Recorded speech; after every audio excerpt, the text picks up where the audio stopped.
أعوذ بالله من الشيطان الرجيم. بسم الله الرحمن الرحيم. الحمد لله الذي أنزل على عبده الكتاب ولم يجعل له عوجا قيما لينذر بأسا شديدا من لدنه ويبشر المؤمنين الذين يعملون الصالحات أن لهم أجرا حسنا ماكثين فيه أبدا وينذر الذين قالوا اتخذ الله ولدا ما لهم به من علم ولا لآبائهم كبرت كلمة تخرج من أفواههم إن يقولون إلا كذبا فلعلك باخع نفسك على آثارهم إن لم يؤمنوا بهذا الحديث أسفا إنا جعلنا ما على الأرض زينة لها لنبلوهم أيهم أحسن عملا وإنا لجاعلون ما عليها صعيدا جرزا أم حسبت أن أصحاب الكهف والرقيم كانوا من آياتنا عجبا إذ أوى الفتية إلى الكهف فقالوا ربنا آتنا من لدنك رحمة وهيئ لنا من أمرنا رشدا فضربنا على آذانهم في الكهف سنين عددا ثم بعثناهم لنعلم أي الحزبين أحصى لما لبثوا أمدا نحن نقص عليك نبأهم بالحق إنهم فتية آمنوا بربهم وزدناهم هدى وربطنا على قلوبهم إذ قاموا فقالوا ربنا رب السماوات والأرض لن ندعو من دونه إلها لقد قلنا إذا شططا هؤلاء قوم اتخذوا من دونه آلهة لولا يأتون عليهم بسلطان بين فمن أظلم ممن افترى على الله كذبا وإذ اعتزلتموهم وما يعبدون إلا الله فأووا إلى الكهف ينشر لكم ربكم من رحمته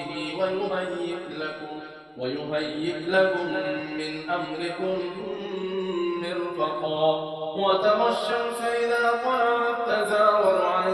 كهفهم ذات اليمين وإذا غربت تقرضهم ذات الشمال وهم في فجوة من ذلك من آيات الله من يهد الله فهو المهتد ومن يضلل فلن تجد له وليا مرشدا وتحسبهم أيقاظا وهم رقود ونقلبهم ذات اليمين وذات الشمال وكلبهم باسط ذراعيه بالوصيد لم اطلعت عليهم لوليت منهم فرارا ولملئت منهم رعبا وكذلك بعثناهم ليتساءلوا بينهم قال قائل منهم كم لبثتم قالوا لبثنا يوما أو بعض يوم قالوا ربكم أعلم بما لبثتم فابعثوا أحدكم بورقكم هذه إلى المدينة فلينظر أيها أزكى طعاما فليأتكم برزق منه وليتلطف ولا يشعرن بكم أحدا إنهم إن يظهروا عليكم يرجموكم أو يعيدوكم في ملتهم ولن تفلحوا إذا أبدا وكذلك أعثرنا عليهم ليعلموا أن وعد الله حق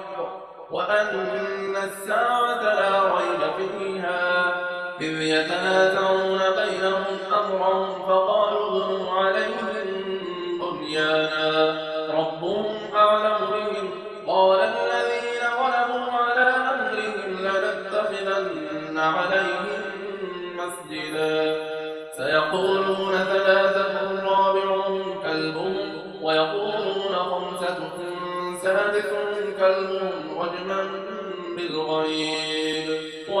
ويقولون سبعة وثامنهم كلبهم قل ربي أعلم بعدتهم ما يعلمهم إلا قليل فلا تمار فيهم إلا مراء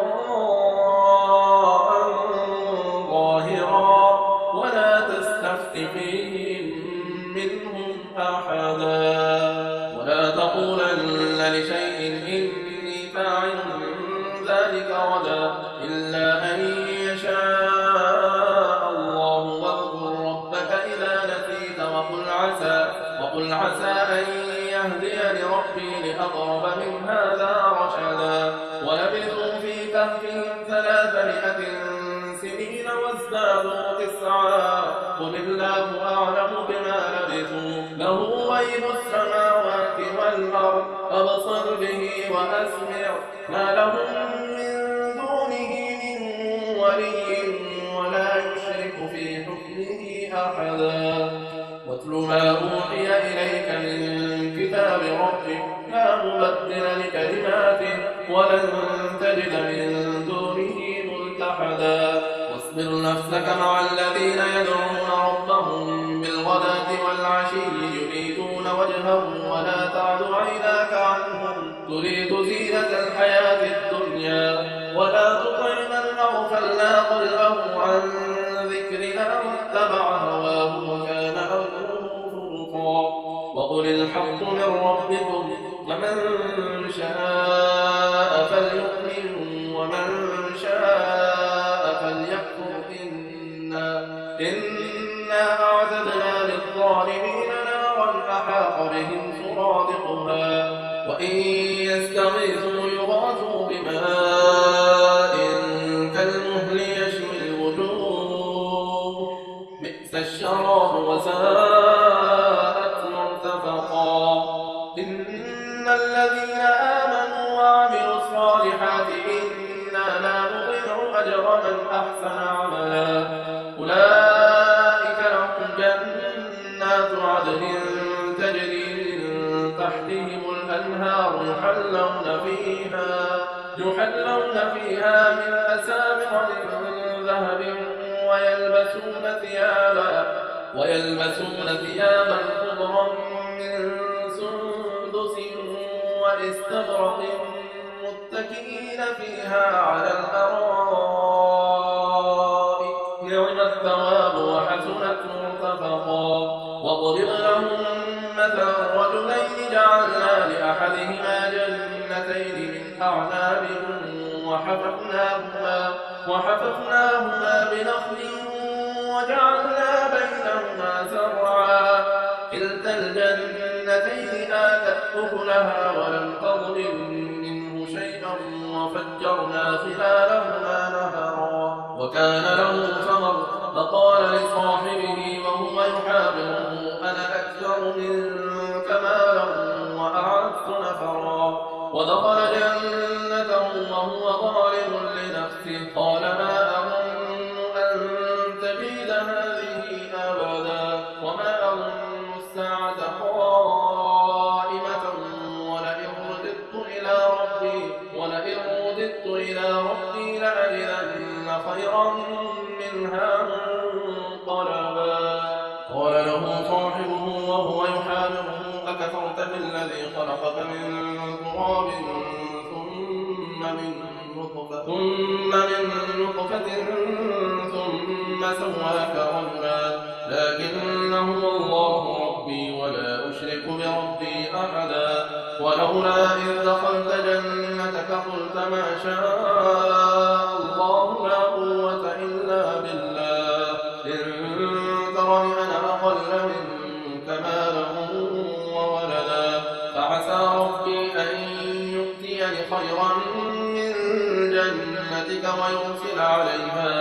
ويرسل عليها حسبانا من السماء فتصبح صعيدا زلقا أو يصبح ماؤها غورا فلن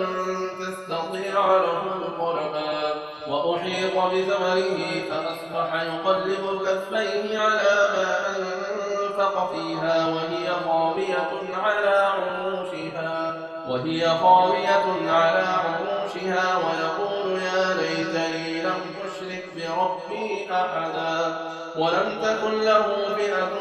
ينصرونه من دون الله وما كان منتصرا هنالك الولاية لله الحق هو خير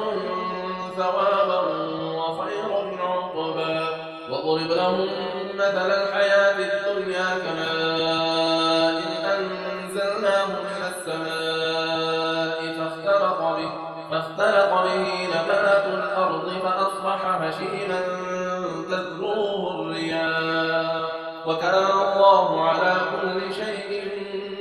مقتدرا المال والبنون زينة الحياة الدنيا والباقيات الصالحات خير عند ربك ثوابا وخير أملا ويوم نسير الجبال وترى الأرض بارزة وحشرناهم فلم نغادر منهم أحدا وعرضوا على ربك صفا لقد جئتمونا كما خلقناكم أول مرة بل زعمتم أن لن نجعل لكم موعدا ووضع الكتاب فترى المجرمين مشفقين مما فيه ويقولون يا ويلتنا ما لهذا الكتاب لا يغادر صغيرة ولا كبيرة إلا أحصاها ووجدوا ما عملوا حاضرا ولا يظلم ربك أحدا وإذ قلنا للملائكة اسجدوا لآدم فسجدوا إلا إبليس كان من الجن ففسق عن أمر ربه أفتتخذونه وذريته أولياء من دوني وهم لكم عدو بئس للظالمين بدلا ما أشهدتهم خلق السماوات والأرض ولا خلق أنفسهم وما كنت متخذ المضلين عضدا ويوم يقول نادوا شركائي الذين زعمتم فدعوهم فلم يستجيبوا لهم وجعلنا بينهم موبقا ورأى المجرمون النار فظنوا أنهم واقعوها ولم يجدوا عنها مصرفا ولقد صرفنا في هذا القرآن للناس من كل مثل وكان الإنسان أكثر شيء جدلا وما منع الناس أن يؤمنوا إذ جاءهم الهدى ويستغفروا ربهم إلا أن تأتيهم سنة الأولين أو يأتيهم العذاب قبلا وما نرسل المرسلين إلا مبشرين ومنذرين ويجادل الذين كفروا بالباطل ليدحضوا به الحق واتخذوا آياتي وما أنذروا هزوا ومن أظلم ممن ذكر بآيات ربه فأعرض عنها ونسي ما قدمت يداه إنا جعلنا على قلوبهم أكنة أن يفقهوه وفي آذانهم وقرا وإن تدعوهم إلى الهدى فلن يهتدوا إذا أبدا وربك الغفور الرحمة لو يؤاخذهم بما كسبوا لعجل لهم العذاب بل لهم موعد لن يجدوا من دونه موئلا وتلك القرى أهلكناهم لما ظلموا وجعلنا لمهلكهم موعدا إذ قال موسى لفتاه لا أبرح حتى أبلغ مجمع البحرين أو أمضي حقبا فلما بلغا مجمع بينهما نسيا حوتهما فاتخذ سبيله في البحر سربا فلما جاوزا قال لفتاه آتنا غداءنا لقد لقينا من سفرنا هذا نصبا قال أرأيت إذ أوينا إلى الصخرة فإني نسيت الحوت وما أنسانيه إلا الشيطان أن أذكره واتخذ سبيله في البحر عجبا قال ذلك ما كنا نبغي فارتدا على آثارهما عبادنا آتيناه رحمة من عندنا وعلمناه من لدنا علما. قال له موسى هل أتبعك على أن تعلمني مما علمت رشدا؟ قال إنك لن تستطيع معي صبرا وكيف تصبر على ما لم تحط به خبرا؟ قال ستجدني إن شاء الله صابرا ولا أعصي لك أمرا. قال فإن اتبعتني فلا تسألني عن شيء حتى أحدث لك منه ذكرا. فانطلقا حتى إذا ركبا في السفينة خرقها قال أخرقتها لتغرق أهلها لقد جئت شيئا إمرا. قال ألم أقل إنك لن تستطيع معي صبرا؟ قال لا تؤاخذني بما نسيت ولا ترهقني من أمري عسرا. فانطلقا حتى إذا لقيا غلاما فقتله قال أقتلت نفسا زكية بغير نفس لقد جئت شيئا نكرا. قال ألم أقل لك إنك لن تستطيع معي صبرا؟ قال إن سألتك عن شيء بعدها فلا تصاحبني قد بلغت من لدني عذرا. فانطلقا حتى إذا أتيا أهل قرية استطعما أهلها فأبوا أن يضيفوهما فوجدا فيها جدارا يريد أن ينقض فأقامه. قال لو شئت لاتخذت عليه أجرا. قال هذا فراق بيني وبينك سأنبئك بتأويل ما لم تستطع عليه صبرا. أما السفينة فكانت لمساكين يعملون في البحر فأردت أن أعيبها وكان وراءهم ملك يأخذ كل سفينة غصبا. وأما الغلام فكان أبواه مؤمنين فخشينا أن يرهقهما طغيانا وكفرا فأردنا أن يبدلهما ربهما خيرا منه زكاة وأقرب رحما. وأما الجدار فكان لغلامين يتيمين في المدينة وكان تحته كنز لهما وكان أبوهما صالحا فأراد ربك أن يبلغا أشدهما ويستخرجا كنزهما رحمة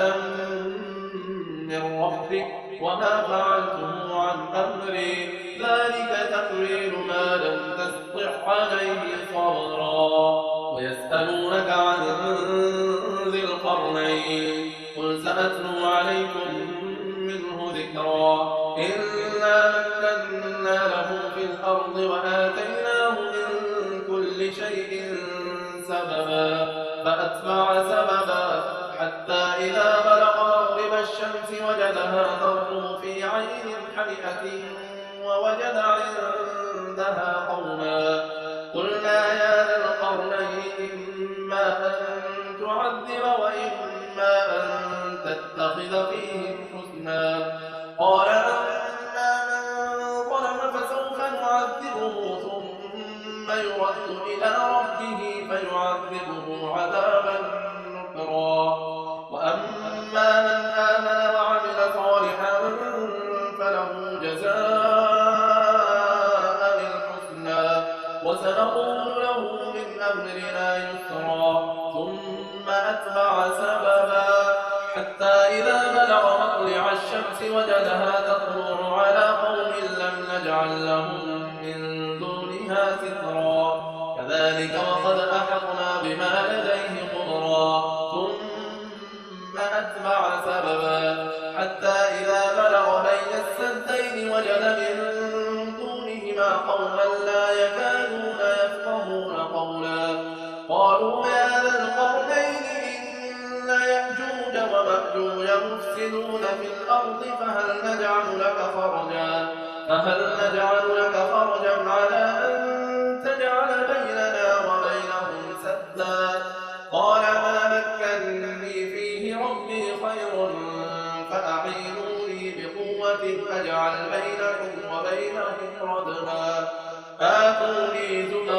الحديد حتى إذا ساوى بين الصدفين قال انفخوا حتى إذا جعله نارا قال آتوني أفرغ عليه قطرا فما استطاعوا أن يظهروه وما استطاعوا له نقبا قال هذا رحمة من ربي فإذا جاء وعد ربي جعله دكا وكان وعد ربي حقا وتركنا بعضهم يومئذ يموج في بعض ونفخ في الصور فجمعناهم جمعا وعرضنا جهنم يومئذ للكافرين عرضا الذين كانت أعينهم في غطاء عن ذكري وكانوا لا يستطيعون سمعا أفحسب الذين كفروا أن يتخذوا عبادي من دوني أولياء إنا أعتدنا جهنم للكافرين نزلا قل هل ننبئكم بالأخسرين أعمالا الذين ضل سعيهم في الحياة الدنيا وهم يحسبون أنهم يحسنون صنعا أولئك الذين كفروا بآيات ربهم ولقائه فحبطت أعمالهم فلا نقيم لهم يوم القيامة وزنا ذلك جزاؤهم جهنم بما كفروا واتخذوا آياتي ورسلي هزوا إن الذين آمنوا وعملوا الصالحات كانت لهم جنات الفردوس نزلا خالدين فيها لا يبغون عنها حولا قل لو كان البحر مدادا لكلمات ربي لنفذ البحر قبل أن تنفذ كلمات ربي ولو جئنا بمثله مددا قل إنما أنا بشر مثلكم يوحى إلي أنما إلهكم إله واحد فمن كان يرجو لقاء ربه فليعمل عملا صالحا ولا يشرك بعبادة ربه